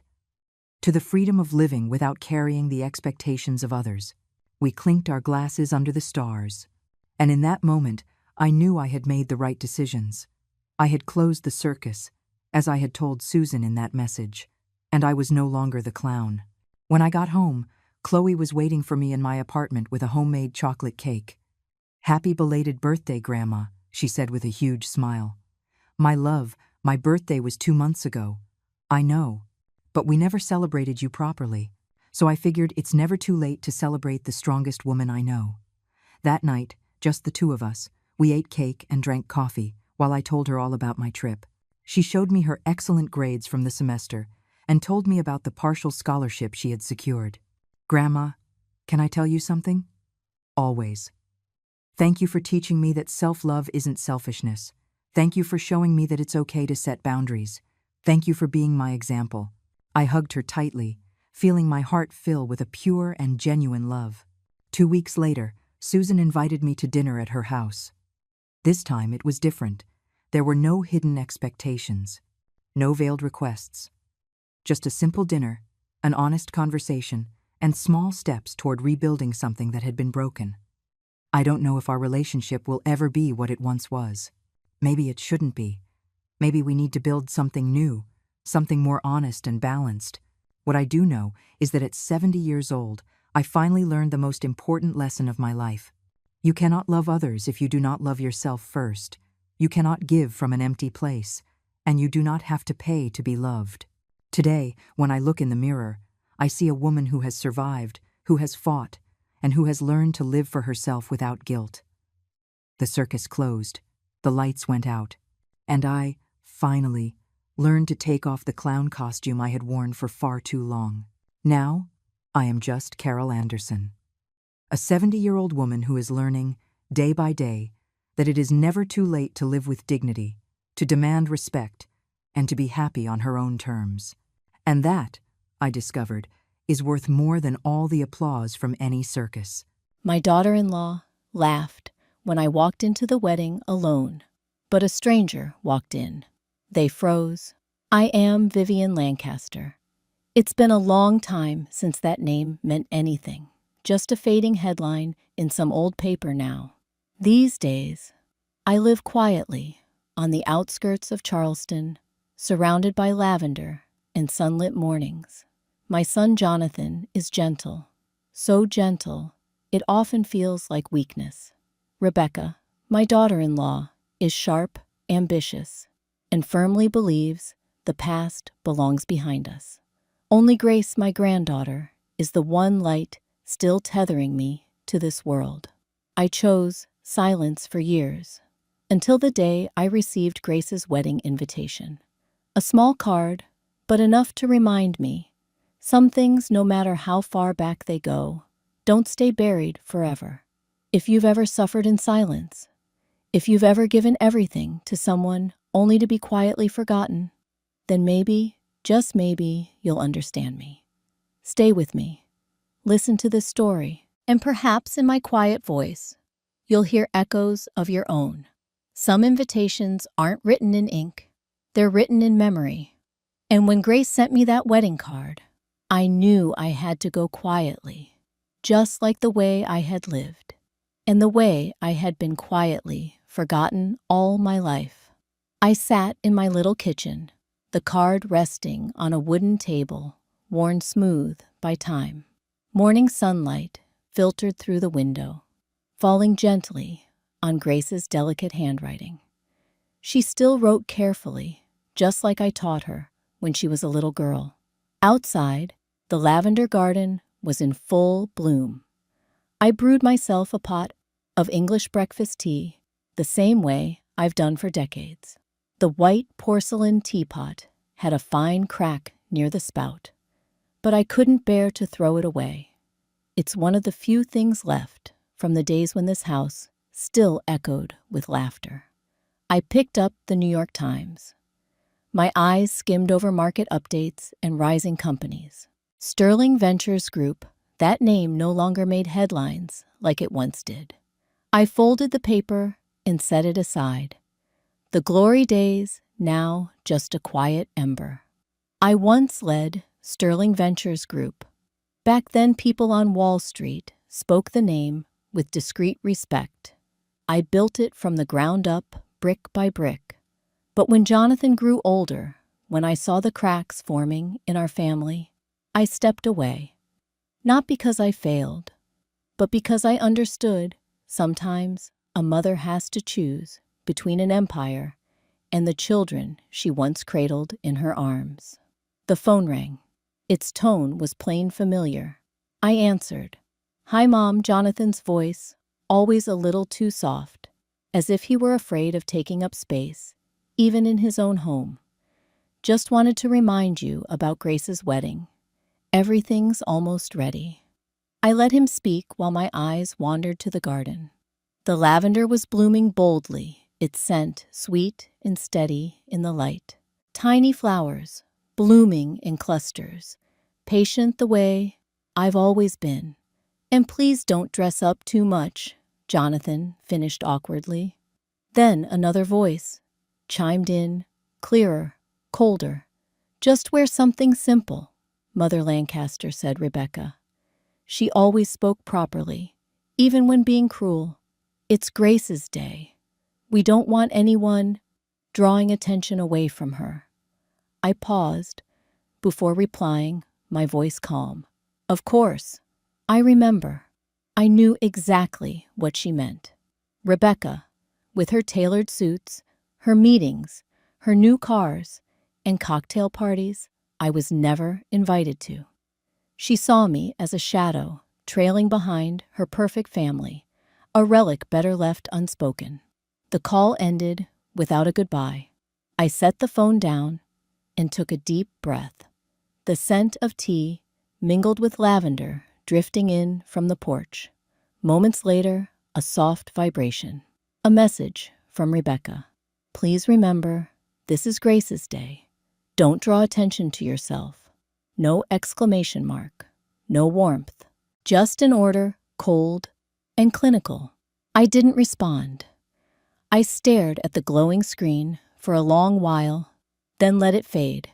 I poured more tea, my fingers tracing the cracked rim of the old pot. Outside, the sun had climbed higher. Its golden light spilled across the weathered white porch like warm honey. I slid open the glass door and stepped outside. The porch creaked beneath my feet. I sat down on the faded wooden chair and looked out at my little garden. The lavender swayed gently in the breeze. In the corner sat a small English tea table. On it, a worn, leather-bound book and a glass of mint lemonade, still cool to the touch. Once, I stood on grand stages, accepting prestigious awards under bright lights. I dined with powerful people, shook hands with men who never believed a woman like me belonged anywhere but in the background. But no one ever knew it was mornings like this I longed for the most. Quiet, a warm cup of tea, soft sunlight, and the scent of lavender in the air. I closed my eyes and let the sun brush across my face. The wrinkles by my eyes weren't just from age. They were scars, etched by time, one silent cut at a time. There was a time I thought I could hold a family together with the same hands that built an empire. But Jonathan grew up pulled away, thinking it was best. Then came Rebecca, confident, beautiful, ambitious, and distant from the very beginning. I was never invited for Thanksgiving at their home, never asked about anything that mattered in Jonathan's life. The gifts I sent Grace were always met with awkward glances and Rebecca's quiet reminders, thanks, but Grace prefers more modern things now. But Grace was different. Every now and then, she would sneak handwritten notes to me, ask for help picking a dress, ask about my apple pie recipe from Christmases long gone. Little things, but enough to make me feel I hadn't vanished completely. I turned the wedding card over, read her words again, so carefully written, I hope you'll be there. I want you to see me walk into this new chapter. I smiled softly, a smile no one would see. Some presences don't need announcements. I knew I would go to be remembered in my own way. And finally, the day arrived. I stood before the mirror, adjusted the brim of my hat, and whispered to myself, quietly, as always, some wounds don't bleed. They stay silent, so deep, even a passing glance can make them ache all over again. I stepped into the seaside garden where the wedding reception was already set. No one turned, no one greeted me. Under Charleston's soft evening sun, the old oaks cast gentle shadows over long tables draped in crisp white linen. Pastel cocktail dresses shimmered in the light. Linen suits drifted past like part of the ocean breeze. I wore a long ash blue dress, simple, modest. A wide-brimmed hat shaded half my face. An old brown clutch tucked under my arm. No jewelry, no perfume, just a quiet figure among the polished noise. The buffet stretched long, with Southern classics, smoked BBQ coleslaw in white porcelain bowls, and a tiered wedding cake covered in vanilla buttercream, adorned with tiny sprigs of lavender. The air was thick with the scent of roasted meat and fresh-baked sweetness. Glasses clinked, laughter rang out, and somewhere in between, the sharp clang of ambition masked as politeness. I walked slowly down the petal-strewn path, eyes scanning the crowd. Some glances flicked toward me, brief and different. No one spoke. Rebecca stood out, of course. A deep red gown hugging her frame, jewelry sparkling in the sun. She stood in the center of a group, smiling just enough to seem gracious, but never losing that poised control. Jonathan was beside her, stiff, in his tailored suit, like an accessory she brought along. I caught part of Rebecca's voice, crisp and practiced. My husband and I are both legal directors at Sterling Ventures Group. It's a family company, you know. We're proud to continue its tradition and long-term growth. Polite nods. A few murmurs of praise. No one asked more. No one mentioned the one who built it. I stopped near the edge of the garden, choosing a seat half hidden behind a cluster of peonies. From there, I could see the small stage beneath a broad tree, rows of chairs lined up neatly for the ceremony. No one approached me. No one offered a seat. That old, hollow feeling settled into my chest again, familiar, worn smooth, like the table in my kitchen. I sat still, one hand resting gently on my clutch, afraid even a small movement might make me feel more out of place in all this polished splendor. Then a hand touched my shoulder softly. "Vivian." The voice was gentle, tinged with surprise. I turned. Evelyn Brooks. After all these years, her silver hair pinned back neatly, wearing a cream linen dress. She had always been that way, simple, kind, perceptive. Oh my, it really is you. Evelyn smiled, leaning in. I didn't recognize you at first. You haven't changed, Vivian. I returned a faint smile. Still the same, just quieter now. We shook hands lightly. Evelyn sat beside me, her eyes scanning the scene before us, then pausing on Rebecca. She's beautiful, Evelyn said, her tone sharp, despite the words. But I don't think I care much for this atmosphere. I said nothing. Across the lawn, Rebecca's voice carried on, even and proud. And even with a volatile market, we've preserved the values our family instilled from the very beginning. I sipped my Earl Grey, letting the warm bitterness bloom on my tongue. No one asked about Vivian Lancaster. No one remembered the woman who once stood at the head of the boardroom, commanding silence from silver-haired men. Grace passed by, holding a bouquet of lavender for the photos. She glanced at me just a flicker, and then, unable to help herself, reached out and squeezed my hand. Quick, quiet, unseen. I squeezed back. Just as quick, just as quiet. No one noticed. But I knew. The party went on, stories of markets and mergers, of curated lives and polished success layered on every white-covered table. I listened, but I didn't speak. My silence wrapped around me like a shawl, part shield, part exile. Evelyn leaned closer, eyes narrowing. They've forgotten you, haven't they? She asked softly. I only shrugged. Some questions don't need answers. On the stage, the MC took the mic and began introducing the speakers. Rebecca stepped up, her deep red dress ablaze among the pastel hues, microphone in hand, like a scepter. Thank you all for joining us, she began, her voice smooth, rehearsed. Our family has faced many challenges, and thanks to the younger generation, Sterling Ventures Group continues to thrive.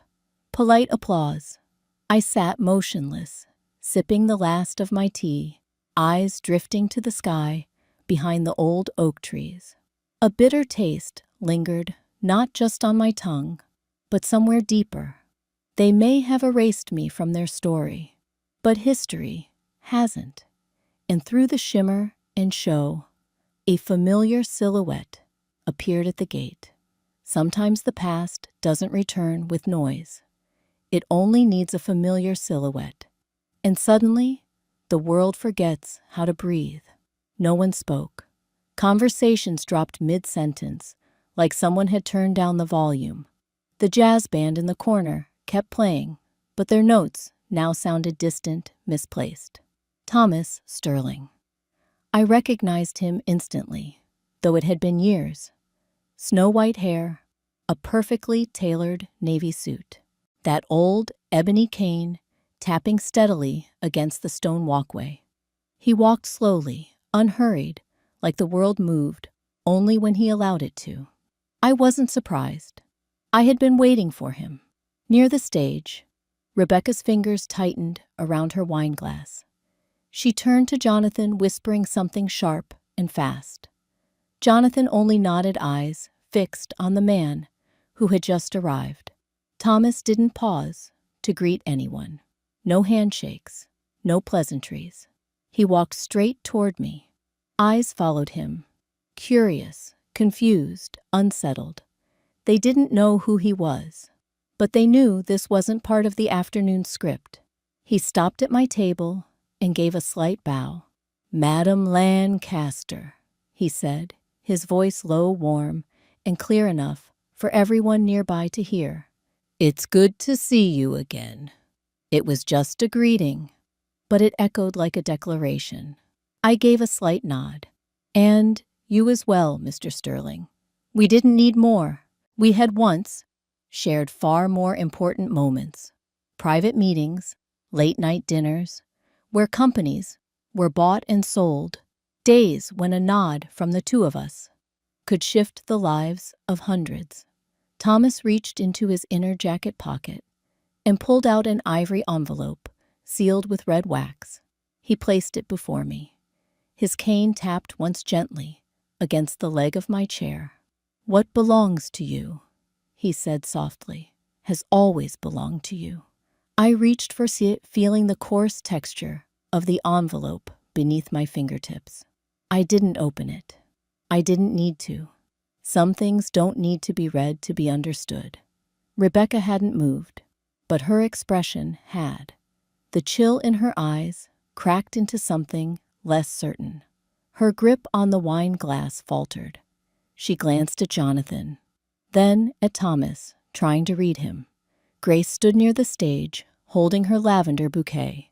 She caught my eye, and for a moment her lips curved into the faintest smile. She understood without needing a word. Thomas turned to face the crowd, leaning gently on his cane, his voice calm and measured. "If I may," he said, "I'd like to honor an old promise."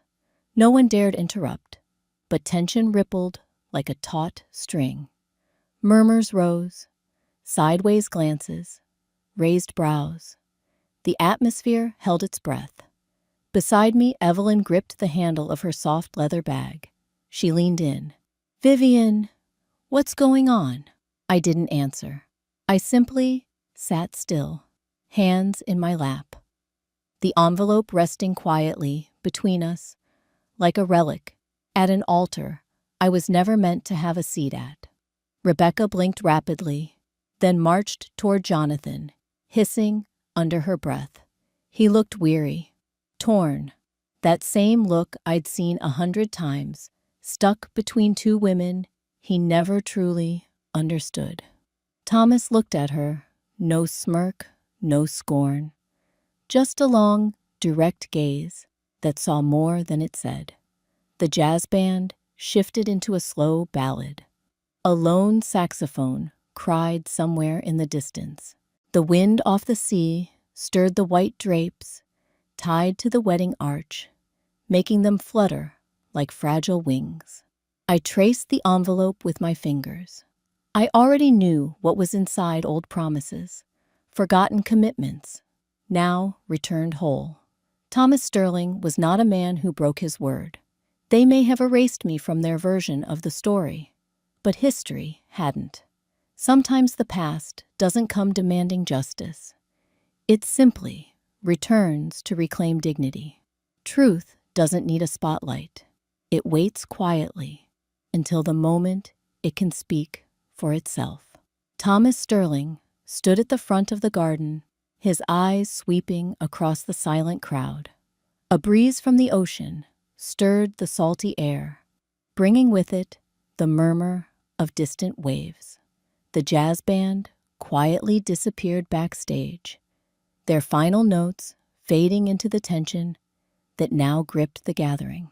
I remained seated. The envelope Thomas had given me still rested in my hand.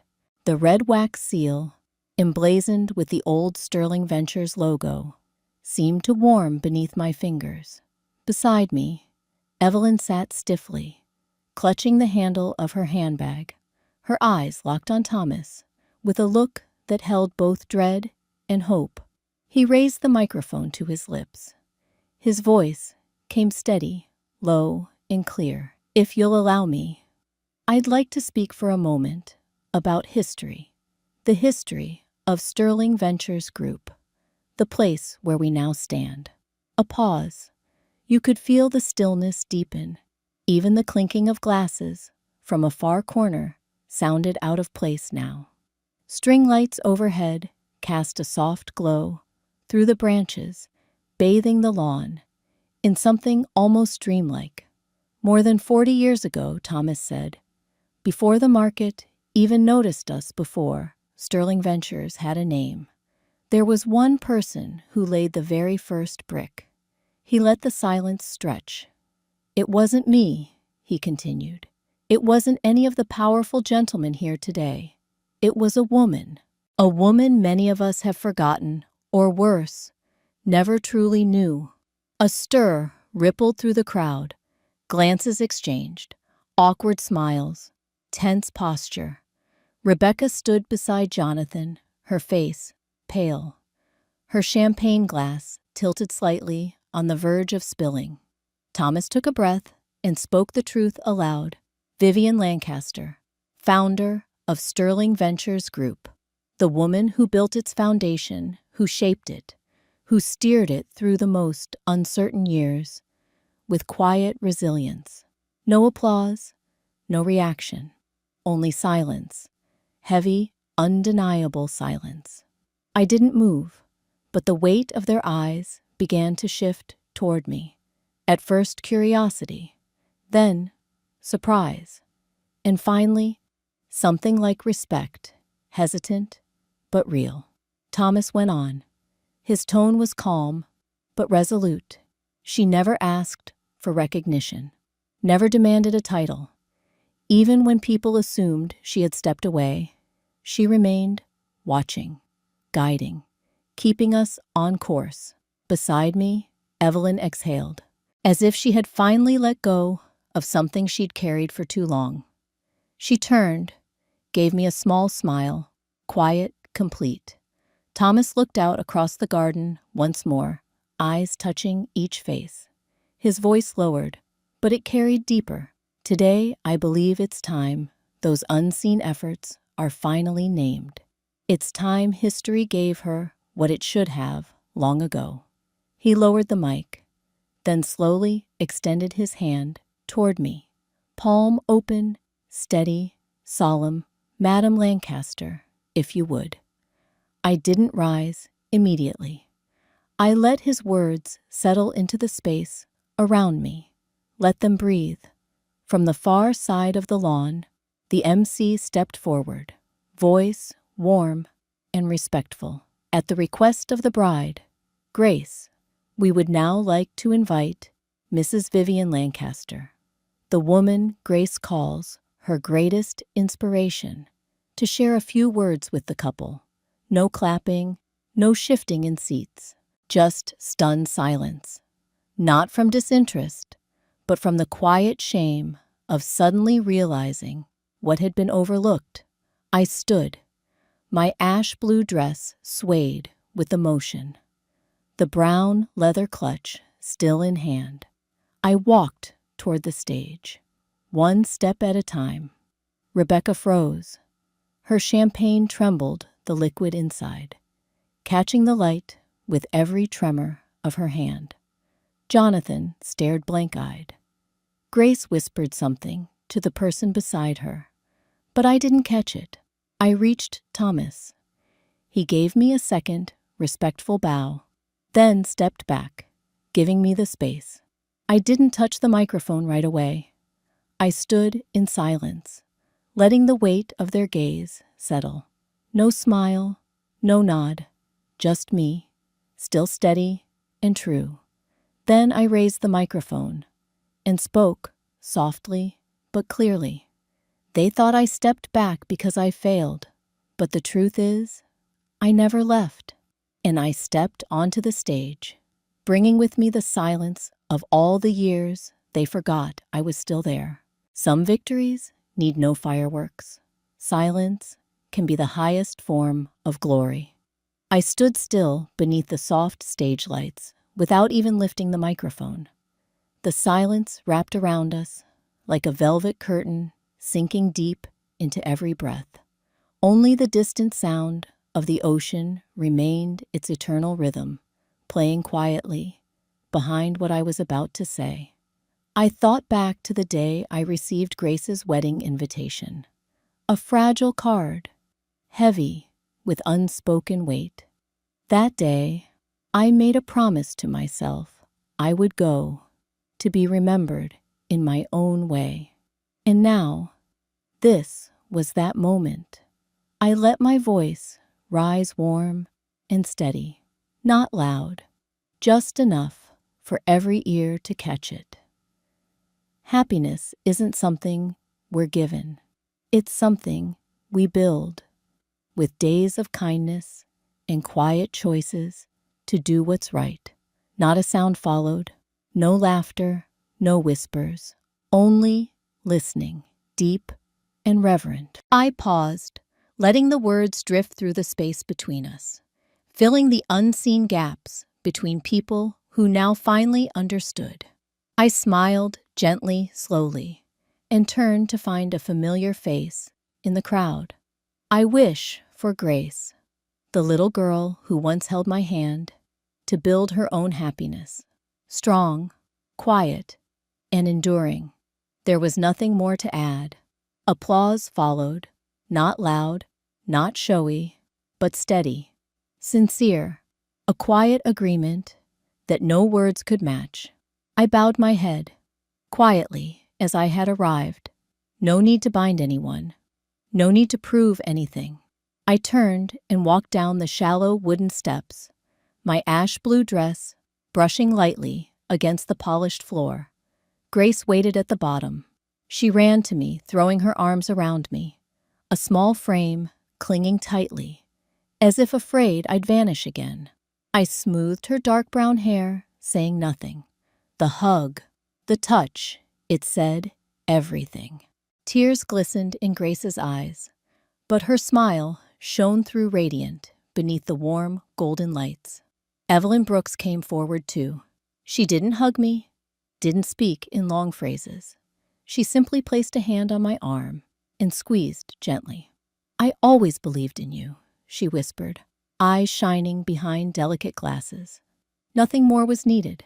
Rebecca stood at a distance, her hands hung by her sides. The champagne glass, gone. The crowd that once surrounded her, gone too. No more admiring eyes, no more eager handshakes. She stood alone, striking but adrift in the light and the lull of the sea breeze. Jonathan stood nearby, uncertain, caught again in the space between past and present. He said nothing, did nothing. But Grace, she held on to me like I was the only solid ground left. And maybe I was. Thomas Sterling stepped forward. His cane tapped gently against the earth. He paused in front of me, bowed slightly. "Vivian," just one word, but within it, respect, recognition. I nodded. Nothing more. We stood there in the soft light, in the hush of the ocean, letting the noise of the party pass by unnoticed. No one could take my worth from me, because it had never depended on their eyes. It lived in me. And so, as the night came to an end, I knew it was time to leave. Not to disappear, but to begin again, on a path of my own. Sometimes we leave not to forget, but to remember how strong we once were. The Amtrak station in Charleston had a quiet, chilled beauty that morning. Long oak benches lined both sides of the hall. Pale sunlight spilled through the mist, settling on the damp cement floor. I pulled a small suitcase behind me, its wheels whispering across the worn tile. My beige trench coat hugged me lightly, just enough for the cool morning air. Far ahead, the red letters on the departure board flickered, the train to New York. Grace stood beside me. Her long hair fell gently over her shoulders, her face soft, with a sadness she couldn't quite hide. But she smiled bravely, and her eyes shone more with pride than sorrow. "Grandma Grace said," handing me a soft leather notebook, deep brown, "for you to write down the places you visit." I took it, brushing my aging fingers over the cover. The leather was smooth, still smelled of fresh paper, its corners sharp and unbent. "You always dreamed of traveling across the country. By train," Grace whispered. "Now it's time, isn't it?" I smiled. Didn't answer right away. Rebecca stood at a distance, across the benches. She watched us. Her expression caught somewhere between hesitation and regret. She didn't step closer, didn't speak. Her hands tightened around her purse straps, as if carrying something heavier than any luggage. Jonathan stood awkwardly beside her, hands shoved into his coat pockets, eyes avoiding mine. I nodded just once, toward Rebecca. No anger, no demand for apology, just a nod. enough to say, "I forgive you," without needing the words. The loudspeaker crackled. A soft voice announced boarding for the New York line. People stirred. Suitcases rolled. The familiar hollow sound of parting filled the station. I turned to Grace, wrapped her in one last embrace. She clung tightly, shoulders trembling. I didn't try to comfort her with words. I simply held her. A brief, quiet hug, deep enough to say everything. "Wishing you a journey to find yourself again," she whispered. I let go slowly, took the handle of my suitcase, and walked toward the platform, each step deliberate. The morning sun stretched my shadow long across the damp concrete. With every footfall I let go of weight, of years, of what no longer needed to stay. I didn't look back, not because I forgot, but because I knew some things are meant to stay behind, tucked safely in memory to make room for what's waiting ahead. On the train, I found my seat by the window. A simple seat, brown leather, worn at the corners, the scent of wood and metal lingering in the air. I placed my suitcase above, held the leather notebook in my lap. The train began to move. The world outside started to slip past low rooftops, dark green trees, the blurred edges of a town I once called mine. Salt wind crept in through a small window crack, the scent of the sea still lingering. I opened the notebook. On the first page, Grace's careful handwriting, "Wishing you a journey to find yourself again." I ran my fingers over the words, and in her ink, I felt her voice, her eyes, her love. Outside, the world widened. Back roads, fields, quiet towns, all waiting. I leaned back in my seat, closed my eyes, and let the rhythm of the train carry me forward. Sometimes starting over is the greatest reward for those brave enough to leave. The train moved on, carrying with it a woman who once chose silence as her lifelong companion. I used to believe love meant sacrifice, that loving others meant quietly enduring. Until I learned this, if I don't value myself, then even love can be taken for granted. Like an old blanket that once warmed a household through long, bitter winters, only to be folded away and forgotten once no longer needed. If this story touched something within you, take a quiet moment. And remember the silent kindnesses still choosing to exist, just for you.